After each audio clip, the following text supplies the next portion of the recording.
1904 act പ്രകാരം സൊസൈറ്റീസിനെ എങ്ങനെയാണ് റൂറൽ എന്നും അർബൻ എന്നും ക്ലാസിഫൈ ചെയ്തു. ഇംഗ്ലീഷ് ഫ്രണ്ട്ലി സൊസൈറ്റീസ് ആക്ടിനെ ബേസ് ചെയ്തുകൊണ്ടാണ് 1904 ആക്ട് വന്നത്. Hi all, welcome to CC bank. ഞാൻ ചിക്കുമോൻ ഫിലിപ്പ്. അപ്പോൾ നമ്മൾ ഇന്നത്തെ ക്ലാസ് ഡിസ്കസ് ചെയ്യാനായിട്ട് വന്ന കോപ്പറേറ്റീവ് ലെജിസ്ലേഷൻ്റെ ഹിസ്റ്ററിയാണ്. അപ്പോൾ ഇന്ത്യയിൽ കോപ്പറേറ്റീവ് മൂവ്മെൻറ്റ് തുടങ്ങിയത് നമുക്കറിയാം ബ്രിട്ടീഷ് ഗവൺമെൻറ് ആണ് അല്ലേ. അതുകൊണ്ട് തന്നെ ഇന്ത്യയിലെ കോപ്പറേഷൻ എന്ന് പറയുന്നത് ഗവൺമെൻറ് പോളിസി ആയിട്ടാണ് വന്നത്. ബാക്കി എല്ലാ രാജ്യങ്ങളും എങ്ങനെയായിരുന്നു? പീപ്പിൾസ് മൂവ്മെൻ്റ് ആയിരുന്നു. ഇന്ത്യയിൽ അത് ഗവൺമെൻറ് പോളിസി ആയിരുന്നു. അപ്പം നമ്മുടെ 1900 കാലഘട്ടങ്ങളിലുണ്ടായിരുന്ന ക്ഷാമം, അതുപോലെ പോവർട്ടി, അങ്ങനെ ഒരുപാട് പ്രശ്നങ്ങൾക്കുള്ള പരിഹാരമായിട്ടാണ് ബ്രിട്ടീഷ് ഗവൺമെൻറ് കോപ്പറേറ്റീവ് മൂവ്മെൻറ്റ് ഇന്ത്യയിൽ ഇൻട്രൊഡ്യൂസ് ചെയ്യുന്നത്.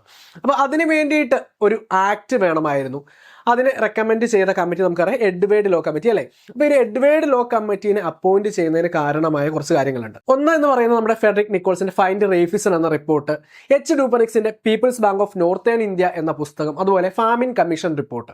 അപ്പോൾ ഇതിന്റെ എല്ലാ ഫലമായിട്ട് എഡ്വേർഡ് ലോ കമ്മിറ്റീനെ അപ്പോയിന്റ് ചെയ്യുന്നു. ഈ എഡ്വേർഡ് ലോ കമ്മിറ്റി എന്ത് ചെയ്തു? 1904 ആക്ട് ഫ്രെയിം ചെയ്യുകയാണുണ്ടായത്. അപ്പോൾ നമുക്ക് ആ ഒരു ആക്ടിനെ കുറിച്ചാണ് ആദ്യം നോക്കുവാനായിട്ട് പോകുന്നത്. Cooperative credit societies act of 1904, 1904 cooperative credit societies act.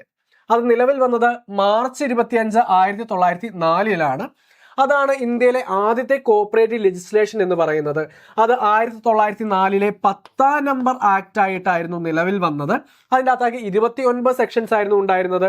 ഒരു കോപ്പറേറ്റീവ് സൊസൈറ്റി രജിസ്റ്റർ ചെയ്യണമെങ്കിൽ ഈ 1904 ആക്ട് പ്രകാരം രജിസ്റ്റർ ചെയ്യണമെങ്കിൽ എത്ര പേര് മാത്രം മതിയായിരുന്നു? മിനിമം 10 പേര് മാത്രം മതിയായിരുന്നു. അതുപോലെ തന്നെ ഈ ഒരു ആക്ടിന്റെ കീഴിൽ ക്രെഡിറ്റ് സൊസൈറ്റീസ് മാത്രമേ രജിസ്റ്റർ ചെയ്യാനായിട്ടുള്ള പ്രൊവിഷൻ ഉണ്ടായിരുന്നുള്ളൂ അല്ലെ. ഇതാണ് ഒരു ഏറ്റവും വലിയ ഒരു ലിമിറ്റേഷൻ ആയിരുന്നു ഇത്.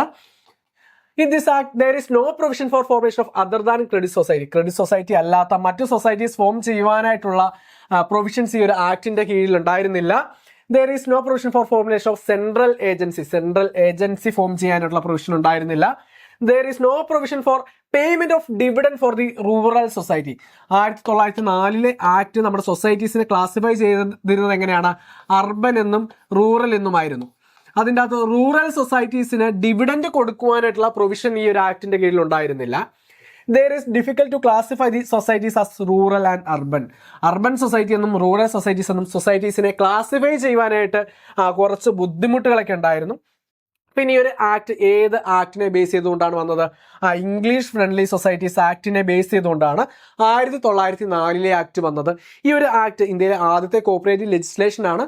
അതുകൊണ്ട് തന്നെ ഡാനിയൽ ഹാമിൽട്ടൺ ഈ ഒരു ആക്ടിനെ വിശേഷിപ്പിച്ചത് എന്തായിരുന്നു? പോവർട്ടി ടു പ്ലെന്റി എന്നായിരുന്നു. ഇനി നമുക്ക് നോക്കാനുള്ള ഏതാണ്? 1912 ആക്ട്. 1904 ആക്ടിന്റെ ലിമിറ്റേഷൻസ് ഓവർകം ചെയ്യുന്നതിന് വേണ്ടിയിട്ട് കൊണ്ടുവന്ന ആക്ടാണ് കോപ്പറേറ്റീവ് സൊസൈറ്റീസ് ആക്ട് 1912 എന്ന് പറയുന്നത്. To overcome the defects of cooperative credit societies act 1904, the cooperative societies act 1912 was passed in 1st March 1912. March 1, 1912 ഈ ഒരു ആക്ട് എന്ത് ചെയ്തത്? നിലവിൽ വരുന്നത്. അത് 2ാം നമ്പർ ആക്ട്, 1912 2ാം നമ്പർ ആക്ട് ആയിട്ടായിരുന്നു നിലവിൽ വന്നത്. അതിൻ്റെ അകത്ത് എത്ര സെക്ഷൻസ് ഉണ്ട്? 50 sections. As per 1912 act, the cooperative society can become A member of another society. നിങ്ങൾക്ക് PYക്ക് ചോദിച്ചിട്ടുണ്ട് അല്ലെ, പ്രീവിയസ് ക്വസ്റ്റ്യൻ വന്നിട്ടുണ്ട്. ഒരു സൊസൈറ്റിക്ക് മറ്റൊരു സൊസൈറ്റിയുടെ അംഗമാകുവാനായിട്ടുള്ള പ്രൊവിഷൻ വന്നത് ഏത് ആക്ടിന്റെ കീഴിലാണെന്ന് ചോദിച്ചിട്ടുണ്ടായിരുന്നു. അത് ഏത് ആക്ടാണ്? 1912 ആക്ടാണ്. Society classified as limited and unlimited. സൊസൈറ്റീസിനെ എങ്ങനെയാണ് ക്ലാസിഫൈ ചെയ്തത്? ലിമിറ്റഡ് എന്നും അൺലിമിറ്റഡ് എന്നുമായിരുന്നു. എന്നാൽ നമ്മുടെ 1904 ആക്ടിൽ എങ്ങനെയായിരുന്നു? റൂറൽ എന്നും urban എന്നുമായിരുന്നു. In this act, there is a provision to delegation of authority of registrar. രജിസ്ട്രാറുടെ അധികാരങ്ങൾ മറ്റുള്ളവരിലേക്ക് കൈമാറ്റം ചെയ്യുവാനായിട്ടുള്ള പ്രൊവിഷനും ഏത് ആക്ടിലാണ് വന്നത്? 1912 ആക്ടിലാണ് വന്നത്. അപ്പം നമുക്കിനി ഈ പറഞ്ഞ കാര്യങ്ങളൊന്ന് ഷോർട്ടായിട്ട് വേഗം നോക്കാം. 1904 act cooperative credit societies act, 1912 act cooperative societies act. Difference നോക്കാം. Societies were classified into rural and urban. 1904 act പ്രകാരം സൊസൈറ്റീസിനെ എങ്ങനെയാണ്? റൂറൽ എന്നും അർബൻ എന്നും ക്ലാസിഫൈ ചെയ്തു. 1912 ആക്ട് എങ്ങനെയാണ്? ലിമിറ്റഡ് ലയബിലിറ്റി എന്നും അല്ലെങ്കിൽ അൺലിമിറ്റഡ് ലയബിലിറ്റി സൊസൈറ്റീസും എന്നാണ് ക്ലാസിഫൈ ചെയ്തിരിക്കുന്നത്. ഇനി permitted to register primary societies only. Primary societies മാത്രമേ രജിസ്റ്റർ ചെയ്യാനായിട്ടുള്ള പ്രൊവിഷൻ ഉണ്ടായിരുന്നുള്ളൂ 1904 ആക്ടിൽ. അതുപോലെ തന്നെ only credit societies can be registered. Credit societies മാത്രമേ രജിസ്റ്റർ ചെയ്യാനായിട്ട് പറ്റത്തുണ്ടായിരുന്നുള്ളൂ.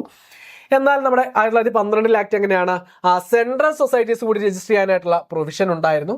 അവിടെ നമുക്ക് എന്ത് ചെയ്യാം, ക്രെഡിറ്റ് സൊസൈറ്റീസ് അല്ലാത്ത മറ്റ് സൊസൈറ്റീസ് കൂടി രജിസ്റ്റർ ചെയ്യാനായിട്ടുള്ള പ്രൊവിഷൻ ഉണ്ട്. ഇനി allowed to register credit societies only നമ്മളിപ്പോൾ പറഞ്ഞു. അതുപോലെ നമ്മുടെ 1912 ആക്ടിൽ എങ്ങനെയാണ് നോൺ ക്രെഡിറ്റ് സൊസൈറ്റീസ് കൂടി എന്ത് ചെയ്യാം, രജിസ്റ്റർ ചെയ്യാനായിട്ട് പറ്റും. ഇനി ഓഡിറ്റിനെ കുറിച്ച് പറയുന്നത് audit by the registrar directly. 1904 ആക്ടിൻ്റെ അകത്ത് എങ്ങനെയാണ് ഓഡിറ്റ് രജിസ്ട്രാർ നേരിട്ട് ചെയ്യണമെന്നാണ് പറഞ്ഞത്. എന്നാൽ 1912 ആക്ടിൻ്റെ അകത്ത് നമ്മൾ ആദ്യമേ തന്നെ പറഞ്ഞ പോലെ രജിസ്ട്രാറുടെ അധികാരങ്ങൾ എന്ത് ചെയ്യാൻ പറ്റുമായിരുന്നു, ഡെലിഗേറ്റ് ചെയ്യാനായിട്ട് പറ്റുമായിരുന്നു. അതുകൊണ്ട് audit by the person authorised by the registrar അല്ലെങ്കിൽ രജിസ്ട്രാർ നിയോഗിക്കുന്ന ആൾക്ക് എന്ത് ചെയ്യാം, ഓഡിറ്റ് ചെയ്യാനായിട്ട് പറ്റും.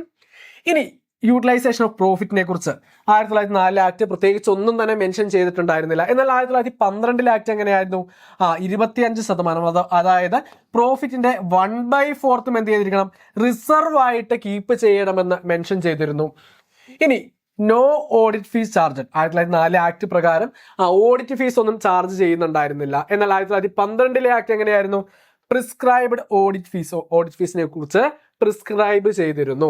അപ്പോൾ നമ്മൾ ഇന്നത്തെ ഒരു ചെറിയ ക്ലാസ്സിൽ എന്തൊക്കെയാണ് ഡിസ്കസ് ചെയ്തത്, 1904 ആക്ടും 1912 ആക്ടിൻ്റെയും ഒരു കമ്പാരിസൺ ആണ്. അപ്പോൾ ഇതുപോലുള്ള യൂസ്ഫുൾ വീഡിയോസ് നമ്മൾ ഇനിയും വരുന്നതാണ്. അതുകൊണ്ട് നിങ്ങൾ എന്ത് ചെയ്തേക്കുക, നമ്മുടെ ചാനൽ ആദ്യമായിട്ടാണ് കാണുന്നത് നമ്മുടെ ചാനൽ സബ്സ്ക്രൈബ് ചെയ്തേക്കുക. അതുപോലെ ബെല്ലൈക്കൺ കൂടി ഒന്ന് എനേബിൾ ചെയ്തേക്കാം. ഇനി നമ്മുടെ ഇൻസ്റ്റാഗ്രാം ചാനൽ ഫോളോ ചെയ്യാത്തവരുണ്ടെങ്കിൽ നമ്മുടെ ചാനലിൻ്റെ ലിങ്ക് നമ്മുടെ കമൻറ്റ് ബോക്സിൽ കൊടുത്തിരിക്കാം, ചാനൽ കൂടി ഒന്ന് ഫോളോ ചെയ്തേക്കുക. അതുപോലെ നമ്മുടെ സ്റ്റഡി ഗ്രൂപ്പ്, ഫ്രീ സ്റ്റഡി ഗ്രൂപ്പുകളുടെ ലിങ്ക് കൂടി കമൻറ്റ് ബോക്സിൽ കൊടുത്തിരിക്കാം.